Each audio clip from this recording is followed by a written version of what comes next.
Harp on Sports, the Bar, podcast, media, audio, and radio network. What do we have in store for you on this edition of the program? SEC Big Three, as we hit the halfway mark of the college football season. Does the SEC officially have a Big Three? They've had more of a terrible twosome, right, for the last 4 or 5 years. Are we there? We're going to find out this weekend. Well, sort of. We're going to look into that. Also, I said halfway point of the season, right? Midterms. Gators 6 games in. Noles 6 games in. The U 6 games in. What do we think? So we'll dive into that as well. And also, this is one of these things that I look at and I say to myself, I don't know how we've gotten here. When you as an adult, as a parent, green light your kid running on the field and then go on Twitter and talk about the person that hit him or tackled him is a little bish, didn't hit him hard. The Bucs have an unenviable position that the Bucs are in. The Tampa Police Department are in with this mother of these kids, these children in Tampa that allow their kids to run on the field, and why the Bucs haven't reacted yet, why the Tampa Police haven't reacted yet to this. It's disturbing. It's troubling. So we'll look at that as well. Remember, Harp on Sports, the Bar, podcast, media, audio, radio network, Twitter, Instagram at Harp on Sports, Auditory Route, Buzzsprout, Spotify, Apple Podcast, Harp on Sports YouTube channel, Harp on Sports Facebook page, and of course, harponsports.com. Start off with the Gators first. Halfway through, right? Sit here at 4-2. What did I say at the beginning of the year? I said 7-5. I said 7-5 for the Gators. 7-5, 8-4 is where they're going to end up. So you look at what they have in the first half of the year, right? Eastern Washington, South Florida, gimmies for the most part. Their biggest win of the year is still their first win against Utah. Checking the box against Mizzou, right? The wins that they have are, Mizzou, South Florida, Eastern Washington, South Florida. Okay. Utah's still the biggest one.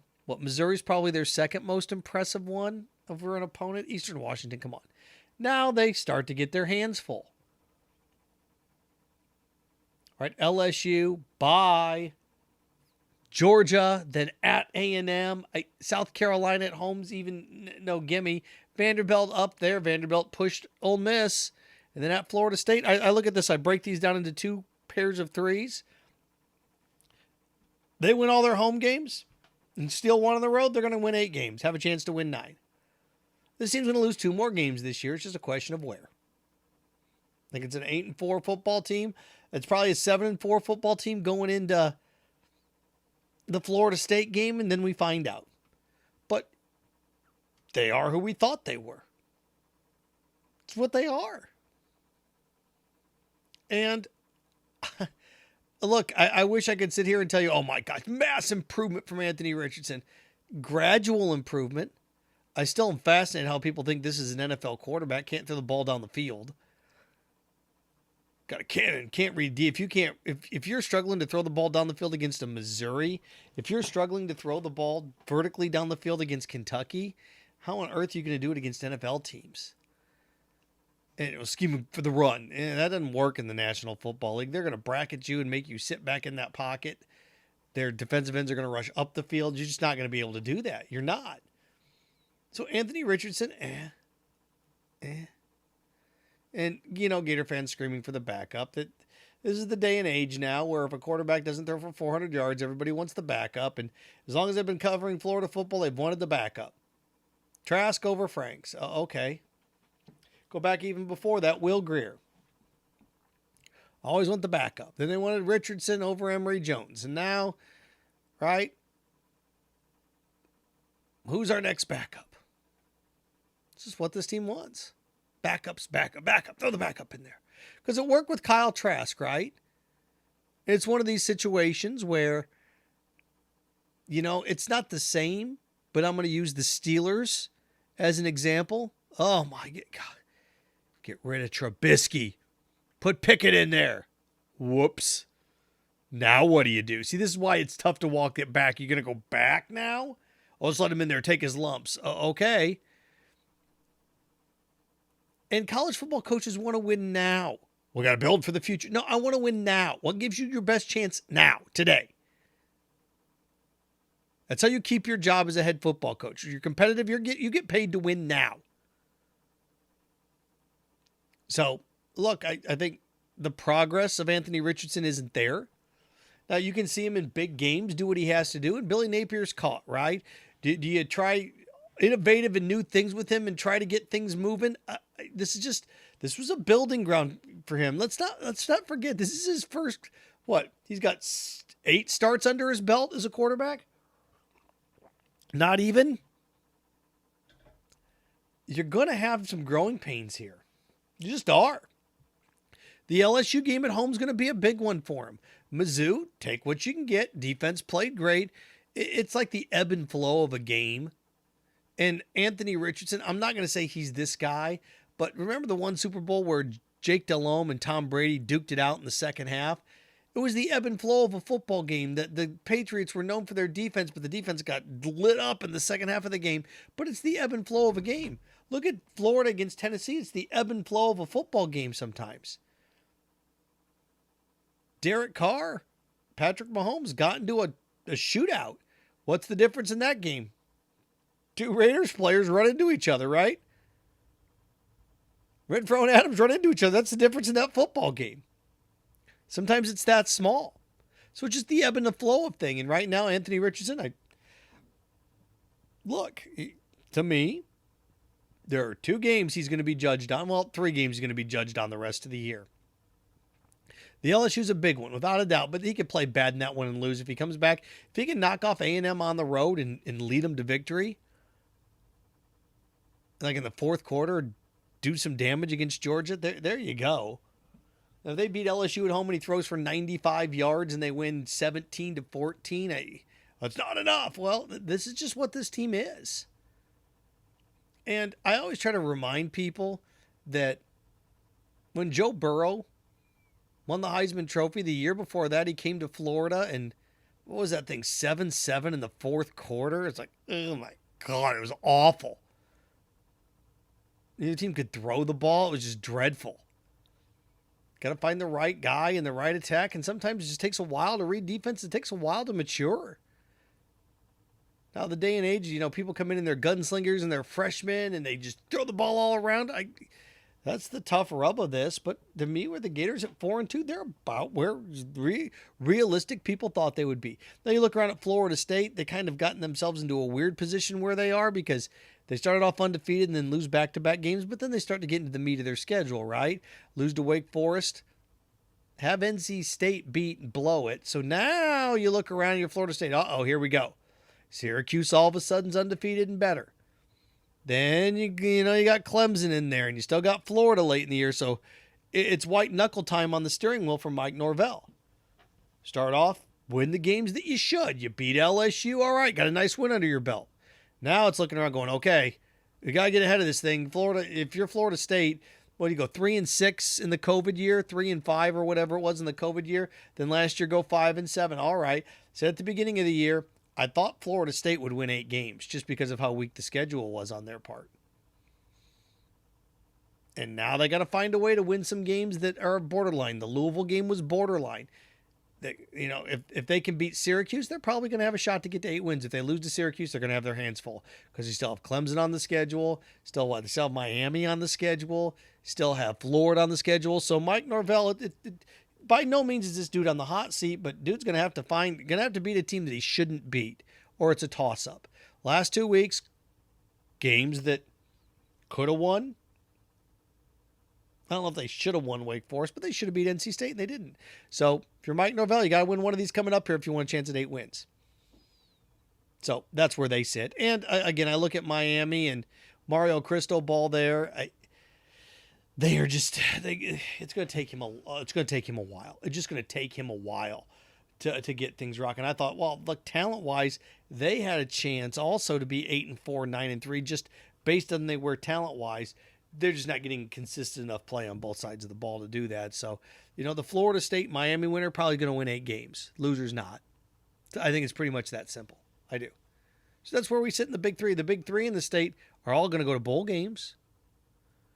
Are the Big Three in the state all going to play on New Year's Day games? I don't think they're there quite yet. But all 3 college football teams in the state of Florida could win 8 games this year, which is a far cry from years past, right? So there's where we sit with that. Speaking of college football, the SEC, Big Three in the SEC, are we to a Big Three yet? And it's funny because the one consistent the last 15 years in the Southeastern Conference has been who? It's been Alabama, right? Alabama, and who are the other Big Three? Well, a decade ago, it was Alabama, LSU, and Arkansas, right? How soon we forget? Alabama, LSU, and Arkansas. Then LSU started to fade. Florida flirted for a couple years. South Carolina was right there, too, and it became kind of like this Alabama, LSU, South Carolina, Florida thing, and Auburn would stick its head up, and it'd be Alabama, LSU, Auburn, and then, oh my gosh, but the winner out of the East is going to get skull drug, which Alabama killed Florida twice. And then, okay, what are we going to have? We're going to have anybody that's going to compete out of the East? Well, here comes Georgia, and then Auburn would stick their head up. But Alabama was the consistent one. Last year, what did we have? We had Alabama, Georgia. That was pretty much it, right? But, A&M would peek their head the last few years. A&M, hey, what about us? 2 years ago, A&M won double digits right there. Florida, right there. So Florida sticks their head up. A&M would stick their head up every now and then. Ole Miss last year, like, hey, we're the third one. We're the big third. Nobody has established themselves as the Big Three in the SEC. Well, Alabama and Georgia are 1-2, so who's 3? Ole Miss is undefeated, but here's Tennessee. Tennessee says, us. We are. Okay, here's your shot.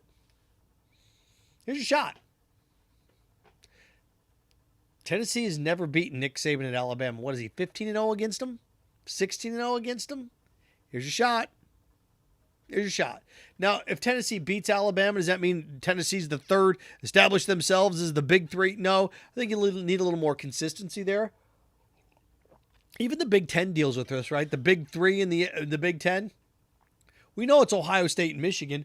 4 years ago, it was just Ohio State. Michigan got into the top 10 and, had a close game in Columbus, didn't beat them, one of the Urban Meyer years, and oh gosh. And then, look, the Big Ten was the Big Two. It was Ohio State, Michigan, and Wisconsin would flirt every now and then, right? Northwestern would stick their head in there, but nobody was legitimate over in the West, and nobody still is. Iowa last year, but nobody's legitimate in the West. Do you have a Big Three in the Big Ten? We're about ready to find out. Penn State, Michigan.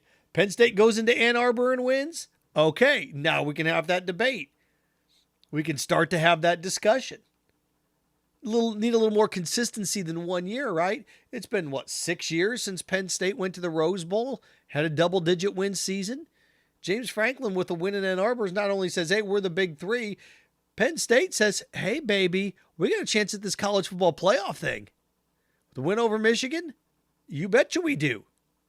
So there's a lot on the line. So those, I look at those two conferences looking for a Big Three. When I'm looking around at other conferences, I can't even find a Big Two in any other conference. Really, in the ACC, you got Clemson, then what? Syracuse? You going to try to fly that flag up the flagpole? What else you going to say in the ACC? Right? Wake?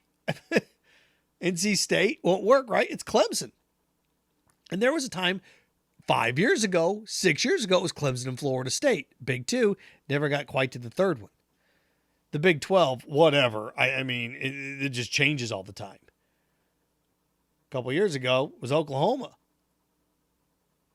Texas was kind of flirting, but you had Baylor and Oklahoma State. You kind of had this thing. Now, it's what? Seriously, was Oklahoma State the best team in the Big 12? You there, TCU? So the Big 12, a Big Three, I can't even find a one. Not right now. Not consistently. In the Pac-12, good luck. I think it's Utah now. Oregon?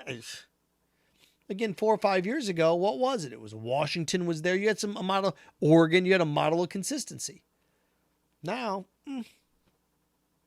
So it's interesting as we start to move forward here with the college football playoff and when it goes to 12 from 4 and when that debate starts, the SEC, we thought a couple years ago Dan Mullen we had Florida, Georgia, and Alabama. And then Auburn was in there and A&M. Okay, we got a big 3 now. And then Florida drops off. Here comes A&M. All right, A&M drops off. No, you can't have that consistent third team. The only consistent in the SEC for the last 15 years has been Alabama. Now it's Georgia. Big Ten, it's Ohio State. And now it's Michigan. Or Penn State and Tennessee. It's contender or pretender weekend for those two, isn't it? It is. And, Notre Dame lurks out there on their own island. So, Tennessee, Penn State, demand respect. Well, here's your chance. Penn State's on the road. Tennessee's at home. Win. And then does the conference go through you? I don't think so, right? Because Tennessee's still got to go to Athens and take on Georgia and Penn State. Penn State does host Ohio State. So I guess if Penn State beats Michigan, Penn State can say the Big Ten comes through us, and they're probably right. That game's probably going to be a whiteout against the Buckeyes, probably white. Tennessee, even with a win, I don't know if you can say it goes through you. But it definitely makes things interesting because, let's face it, a win, this is how screwy this is. A Tennessee win over Alabama then makes that Alabama Ole Miss. If Ole Miss can win it, knock Alabama out, raise your hand. You start to look around and go, no way. Is this possible? Ole Miss, Tennessee, SEC championship game. Wouldn't that be something? Well, to wrap with this, the Twitter name Maya Che. Or Chea. Whatever. My old producer, Zach Blobner, thumbs up to him in Tampa, WDAE, got the recording of this lady, her kid on the field, and they're arguing whether it's a boy or a girl on Twitter. I don't care. Person can't drive. Person's not in high school. The mom says it's 10. The police said no, older than that, but it's still a minor. Can't release the information. Regardless of any of that crap. Doesn't matter. This is a mom that the kid ran on the field and was bragging about it afterwards. Now, I'm not going to get into a debate. Oh, this is awful parenting. This is what's wrong with society. No. What's wrong is the accountability factor. The fact that the Buccaneers didn't ban her and this family immediately is beyond me. And when you're a mom, I'm thinking about bad parenting to a new level or a new scale. But when you're a mom and you're talking with your kid and say, go, boy, go. And you can watch the tweet. You can see the Twitter, the video everywhere. And people argue, you hit that kid too hard. Well, if you're on, I don't know if it's a kid on the field. I don't know if it's a kid. I don't know if it's a little person. You can't tell. Somebody's running at me from 30 yards away. I close in. Oh my gosh, it's a kid. I don't run on fields. I remember once there was a guy that ran on the field in Philly and they tased him. It's like, he's got a heart condition. Well, don't run on the field then. It's not exactly the same thing, but if you're a kid and you've got a knife and you're charging an authority figure, they may shoot you, right? You got to kind of, this is one of these things you don't kind of mess around with those things. You just don't. You can't afford to.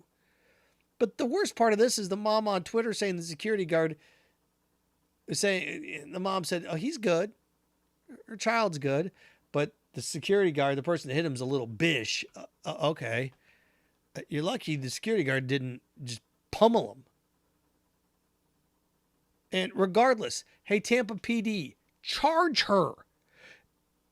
Child neglect, letting your kid run on the field, charge her. If you don't charge her, if the Tampa Police Department or whatever jurisdiction you want to nail this in, if you're the Bucs and you don't suspend these people for life, or at least suspend them for 2 years, do something. And if you're the Tampa Police Department and you don't charge her, you're going to have 4 kids on the field next game. Seriously, what's to stop? If you're the police department, you don't do anything. And you're the Bucs, you don't do anything. And 3 more kids run on the field this weekend. Now what are you going to do? I guess it'd be a couple weeks away since they're on the road, right? Coming up. But you got to do something. Tampa PD, charge her. That's child endangerment, child neglect. Bucs. Ban them. And I'm not one of these authoritative, you got to rule over people with an iron fist. If you're running on the field, you're gone. Gone. If I'm a sports team and you run on the field, I'm banning you forever. And in this case, it's a kid. It's not a joke. It's not. You're going to get copycat crimes. Tampa PD, Buccaneers, step up. Charge her. Ban the kid. Ban the family. If you don't want to ban him until he's an adult. Ban all of them until he turns 18. Whether that's 7 years from now, 5 years, whatever. Family doesn't get to come back. That's not right. Well, don't run on fields then. It won't happen to you. Harp On Sports, the Bar Podcast Media Audio Radio Network. Follow, share, like, subscribe at Harp On Sports Twitter, at Harp On Sports Instagram, Harp On Sports Auditory Route, Buzzsprout, Spotify, Apple Podcast, Harp On Sports YouTube channel, Harp On Sports the Facebook page, and of course, harponsports.com. Remember, stay clean, stay focused, stay strong. Go Chiefs. Frankenstein. Have fun with your friends.